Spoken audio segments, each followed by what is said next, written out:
आप सबके नमस्ते बा। और जौन आप लोग पोस्टर देखत नहीं जात, आप लोग के पूरा खबर बता दी कि जौन पोस्टर बा ये गाना आ रहा बा भैया के जौन शूट हो चुकल बा। और ये गाना के लेखक बड़े प्रकाश बारूद और आपके गाना सुने के मिली डीआरजे रिकॉर्ड्स पे। जी हाँ, पिछला साल यानी 10 महीना पहले एगो भैया के ऑडियो गाना आई रहे जौड़े के समय में, और लागता कि इहो गाना जाड़ा से ही रिलेटेड बा।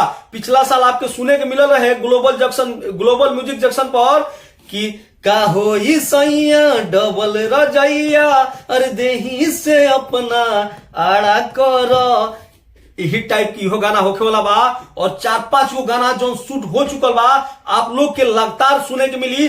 थोड़ा सा डिले होता इससे कि क्वालिटी जहां रही तहां समय थोड़ा लागेला।